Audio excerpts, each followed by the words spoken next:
नमस्कार साथियों, स्वागत है आप सभी का आपके अपने YouTube channel allrounder study zone पर। तो साथियों, Rajasthan G K most important questions जो बीएसटीसी एग्ज़ाम के लिए रहने वाले हैं। अगर आप बीएसटीसी एग्ज़ाम के साथ पीटीटी एग्ज़ाम की तैयारी करें उनके लिए भी हैं, और चतुर्थ श्रेणी एग्ज़ाम की तैयारी करें तो उनके लिए भी बहुत ही ज़्यादा उपयोगी है। तो क्लास को आप सभी पूरा देखें, क्लास को लास्ट तक देखें और अंत में बताएं कि आपके कितने प्रश्न सही कर पाते हो। तो चलिए क्लास की शुरुआत करते हैं। पहला प्रश्न है कि राज्य के किस विभाग में सालर हैं। देखिए यहाँ पे सालर हैं, सागवान हैं, बांस हैं, पलास हैं, खेर हैं, धोक हैं। ये वृक्ष प्रमुखता से पाए जाते हैं, तो किस क्षेत्र में किस भाग में ये वन पाए जाते हैं? बताओ क्या आंसर हो जाएगा साथियों। तो साथियों ये आपका राजस्थान है, ठीक है। ये राजस्थान है, इस प्रकार का मैप, ठीक है।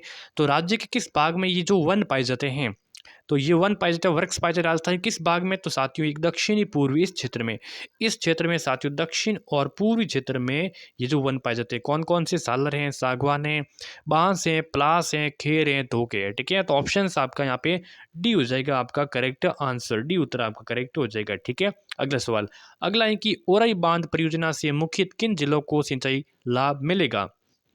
मिल गए पर मिलता है। ओराई बांध परियोजना, कौन सी बांध परियोजना? ओराई बांध परियोजना से किन जिलों को सिंचाई लाभ मिलेगा? तो किन जिलों को मिलेगा? तो राइट ऑप्शन हो जाएगा एक तो चित्तौड़गढ़ और दूसरा आपका भीलवाड़ा। चित्तौड़गढ़ और भीलवाड़ा, ठीक है। किसको? चित्तौड़गढ़ और भीलवाड़ा को यहाँ पे ओराई बांध परियोजना से लाभ मिलता है। ऑप्शन आपका बी करेक्ट हो जाएगा। अगला सवाल है कि वो कौन सा अभिलेख है जो महाराणा कुंभा के लेखन पर प्रकाश डालता है? इसमें से कौन सा अभिलेख है जो महाराणा कुंभा, किसके? महाराणा कुंभा के लेखन पर प्रकाश डालता है?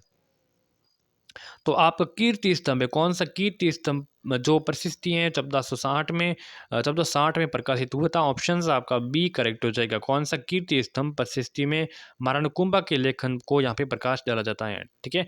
अगला है कि पूर्व का वेनिस किस शहर को कहते हैं? बताओ भाई। पूर्व का वेनिस किस शहर को कहते हैं? पूर्व का वेनिस बताओ भाई किस शहर को कहते हैं? जयपुर को, आमेर को, उदयपुर को या फिर पुष्कर को? पूर्व का वेनिस किस शहर को कहते हैं? पूर्व का वेनिस कहते हैं किस शहर को? तो उदयपुर कहते हैं। उदयपुर को पूर्व का वेनिस कहते हैं। एक आ गया, ठीक है। उदयपुर को पूर्व का वेनिस, और जयपुर को कहते हैं पूर्व का पेरिस कहते हैं। पूर्व का पेरिस किसे कहते हैं? जयपुर कहते हैं पूर्व का पेरिस। पूर्व का पेरिस किसे कहते हैं? जयपुर को कहते हैं। इस बात को आपको ध्यान रखना है। अगला है कि आहड़ सभ्यता को एक विशेष सभ्यता माना जाता है, तो कौन सी है? तो यहाँ पे कांस्य युगीन में, ताम्र युगीन, लोह युगीन या फिर प्रस्तुत युगीन? देखिए आहट सभ्यता को विशेष सभ्यता यहाँ पे माना जाता है, तो वो कौन सी सभ्यता माना जाता है? तो वो कौन सी है? तो वो आपका हो जाएगी आपकी ताम्र युगीन सभ्यता, ठीक है। ताम्र युगीन आहट सभ्यता को एक विशेष सभ्यता माना जाता है, तो एक है, तो वो ताम्र युगीन है। ऑप्शन आपका बी करेक्ट आंसर हो जाएगा, ठीक है। अगला क्वेश्चन है कि राजस्थान का कान नागपुर किसे कहते हैं? क से कानपुर और क से कोटा और न से नागपुर, ठीक है। तो न से नागपुर, तो न से कोई है नहीं, लेकिन यहाँ पे झालावाड़ हो जाएगा राइट उत्तर, ठीक है। तो राजस्थान का नागपुर किसे कहते हैं? किसे कहते हैं? झालावाड़ को कहते हैं। ऑप्शन आपका पहला करेक्ट हो जाएगा। राज्य में मयूर बीड़ी उद्योग केंद्र कहाँ पर है? राज्य में देखिए मयूर, देखिए मोर वाली बीड़ी का जो केंद्र है वो कहाँ पर है? टोंक में, कोटा में, राजसमंद या फिर अलवर में? राज्य में मयूर बीड़ी उद्योग केंद्र कहाँ पर है? तो ये उद्योग है आपके टोंक में है। कहाँ पर है? टोंक में है। ऑप्शन आपका पहला हो जाएगा सही उत्तर। अगला क्वेश्चन से साथियों के निम्न में से कौन सा एक अजमेर जिले में स्थित नहीं है? कौन सा है वो? अजमेर जिले में से आना सागर है, फौज सागर है, नारायण सागर है, फतेह सागर है। तो इसमें से कौन सा है वो अजमेर जिले में स्थित नहीं है? ये क्वेश्चन हैं। तो यहाँ पे फतेह सागर कहाँ पे है? फतेह सागर है उदयपुर में। फतेह सागर झील कहाँ पर है? उदयपुर में, ठीक है। आना सागर कहाँ है? अजमेर में है। फौज सागर कहाँ है? अजमेर में। नारायण सागर कहाँ है? अजमेर में। तो राइट उत्तर है आपका डी करेक्ट। अगला है कि लवणीय क्षारीय मिट्टियों में किस उर्वरक का उपयोग सर्वाधिक उपयुक्त रहता है? देखिए लवणीय क्षारीय मिट्टियों में किस उर्वरक का उपयोग सर्वाधिक उपयुक्त रहता है? तो किसका रहता है? तो यहाँ पे अमोनियम सल्फेट का सी उत्तर आपका करेक्ट हो जाएगा, ठीक है। सी उत्तर करेक्ट आंसर हो जाएगा। नेक्स्ट है कि जिला गरीबी उन्मूलन योजना निम्न में से किस जिले में लागू हुई है? देखिए जिला गरीबी उन्मूलन योजना ये किस जिले में लागू है? तो राजसमंद है, टोंक है, झालावाड़ या फिर उपरोक्त सभी? तो देखिए जिला गरीबी जो उन्मूलन की योजना है ये राजस्थान में भी है, टोंक में भी है, झालावाड़ में भी है। डी उत्तर आपका इसका सही एंड सटीक आंसर हो जाएगा। साथियों अगला क्वेश्चन से कि राज्य में भूरी मिट्टी का प्रसार क्षेत्र किस नदी का प्रवाह क्षेत्र में है? बताओ भाई। तो राज्य में भूरी मिट्टी का प्रसार क्षेत्र किस नदी का प्रवाह क्षेत्र में है? तो किस नदी के प्रवाह क्षेत्र में है? तो बनास नदी हो जाएगा राइट उत्तर। ठीक है साथियों, बनास नदी राज्य में भूरी मिट्टी का प्रसार क्षेत्र है। किस नदी का प्रवाह क्षेत्र है? तो ये बनास नदी का प्रवाह क्षेत्र है। बी उत्तर आपका करेक्ट हो जाएगा। अगला क्वेश्चन है साथियों की रेड क्लिप रेखा जो भारत और पाकिस्तान को लगती है, राजस्थान में विस्तार है, तो कहाँ से कहाँ तक है राजस्थान का विस्तार, ये आपको बताना है साथियों। देखिए रेड क्लिप रेखा राजस्थान में 1070 किलोमीटर, ये 1070 किलोमीटर सीमा है। लेकिन राजस्थान में कहाँ से लेके कहाँ तक है इसकी सीमा? तो इसकी सीमाएं साथियों हिंदुमल कोट जो गंगानगर में है, हिंदुमल कोट से गंगानगर से लेके शाहगढ़ जो कहाँ पर है बाड़मेर तक इसका है जो विस्तार है। ऑप्शन आपका पहला हो जाएगा सही उत्तर। अगला है कि यहाँ पे रसिक रत्नावली, मनोरथ मंजरी व बिहार चंद्रिका नामक काव्य ग्रंथों की रचना करने वाला था। रसिक रत्नावली, मनोरथ मंजरी व बिहार चंद्रिका नामक काव्य ग्रंथों की रचना करने वाला था। तो रचना करने वाला था नागरीदास। ऑप्शन आपका डी सही आंसर हो जाएगा। ठीक है, नागरीदास डी आंसर आपका करेक्ट हो जाएगा। अगला है कि राणा कुंभा एवं मालवा के शासक महमूद खिलजी के मध्य सारंगपुर का युद्ध कब लड़ा गया था? साथियों राणा कुंभा एवं किसके कौन कौन राणा कुंभा एवं महमूद खिलजी के मध्य सारंगपुर का युद्ध हुआ था? कौन सा युद्ध हुआ था? सारंगपुर का युद्ध हुआ था। कब हुआ था? तो साथियों 1437 ईस्वी में हुआ था। 1437 ईस्वी में होता है इस युद्ध की। ठीक है, ये युद्ध साथियों महाराणा कुंभा जीतते, कुंभा विजयी रहते हैं। और इसके उपलक्ष्य में जो कौन सा है साथियों कुंभलगढ़ में, ठीक है, विजय स्तंभ है ना, उसका निर्माण किया था किसने? राणा कुंभा ने करवाया था। ठीक है, ऑप्शन आपका बी यहाँ पे करेक्ट आंसर हो जाएगा।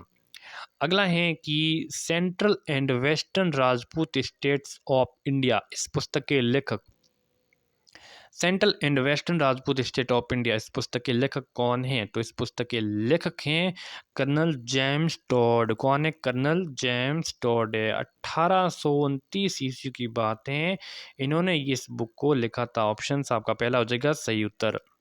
अगला है कि हाड़ौती के किसान आंदोलन में डाबू नामक स्थान पर भील ने, ठीक है, यहाँ पे झंडा गीत गाया था। कौन सा गीत? झंडा गीत गाया था। इस पर अंग्रेजों की जो सेना ने गोली चलाई थी, गोली मार दी थी। डाबी का संबंध किस जिले से? तो अंग्रेजों की सेना ने क्या गोली मार दी थी। तो बताना है कि आपको कि डाबी का संबंध है वो किससे? कुल मिला के पूछा है कि डाबी का संबंध है तो किस जिले में डाबी? तो बूंदी में है, कोटा में है, जोधपुर में है या फिर उदयपुर में है? तो यहाँ पर ऑप्शन है आपका बी, सॉरी ए। ठीक है, बूंदी में। डाबी कहाँ पर है? डाबी है बूंदी में। उत्तर आपका पहला हो जाएगा सही उत्तर। ठीक है, अगला है कि आदिवरा की उपाधि जिस राजपूत शासक ने धारण की थी तो वो थी आदिवरा की उपाधि। आदिवरा की उपाधि जिस राजपूत शासक ने धारण की थी तो किसने की थी? तो ये की थी मिहिर भोज ने। किसने की थी? मिहिर भोज ने की थी। उत्तर आपका बी करेक्ट हो जाएगा। अगला क्वेश्चन साथियों की आरपीएससी को संगठनिक संरचना के आधार पर कितने भागों में बांटा गया है? किसको? आरपीएससी को संगठनिक संरचना के आधार पर कितने भागों में बांटा गया है? आरपीएससी को तो कितने भागों में बांटा गया है? तो साथियों 6 भागों में बांटा गया है। ऑप्शन आपका पहला करेक्ट हो जाएगा। हरिरस क्या है? हरिरस क्या है? बताओ भाई, हरिरस क्या है?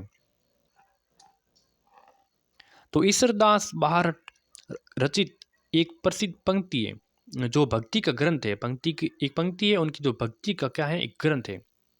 वैसे देखा जाए कि हरिदास एक ग्रंथ है, लेकिन ईश्वरदास बारट उन्होंने ये एक रचा है। किसने रचा था? ये एक ईश्वरदास बारट ने रचित एक प्रसिद्ध क्या है? भक्ति ग्रंथ है। ऑप्शन आपका बी करेक्ट, हरिरस। ठीक है, अगला क्वेश्चन है कि राजस्थान राज्य खान एवं खनिज लिमिटेड द्वारा गैस आधारित परियोजना स्थापित की गई।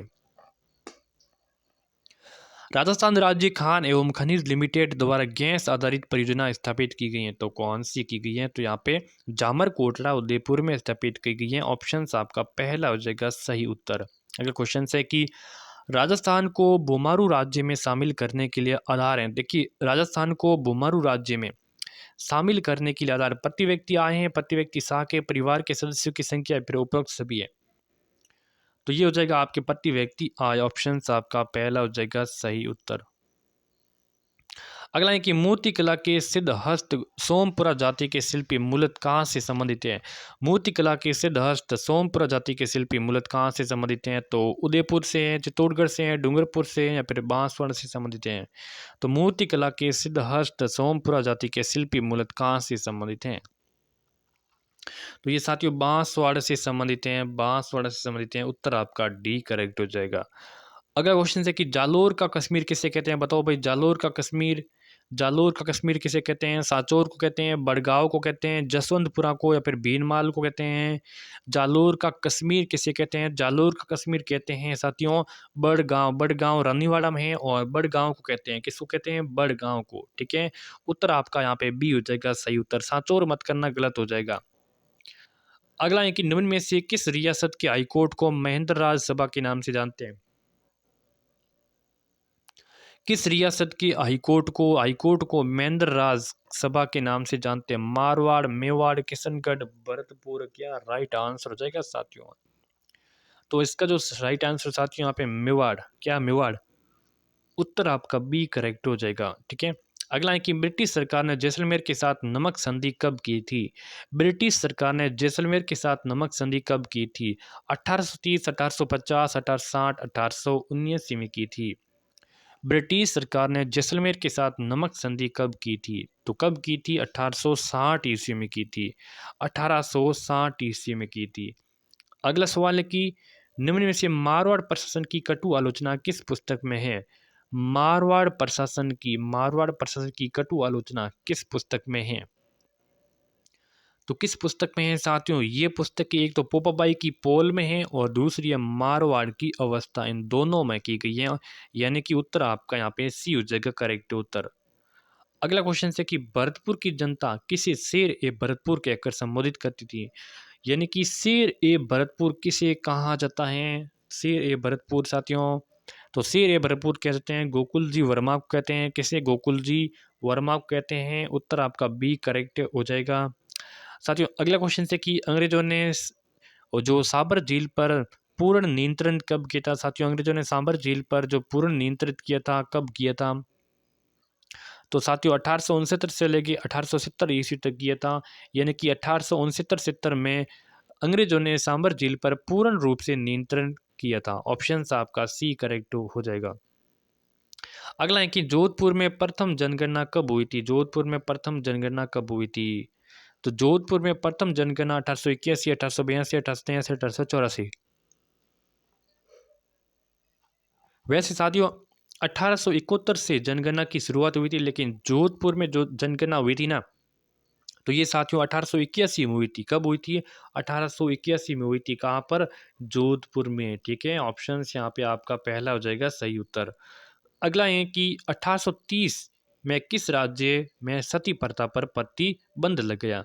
तो 1830 ईस्वी में किस राज्य में सती प्रथा पर प्रतिबंध लग गया। तो किस राज्य में, तो अलवर में लगे। किस राज्य में, या फिर उस समय साथियों उनको राज्य के नाम से जानते थे। ठीक है, जी जिले तो अभी बने। ठीक है, ऑप्शन आपका ए हो जाएगा सही उत्तर। ठीक है, तो चलिए यहाँ पे 30 इंपॉर्टेंट क्वेश्चंस क्लास कैसी लगी इसको लाइक शेयर सब्सक्राइब कर देना। ठीक है, धन्यवाद।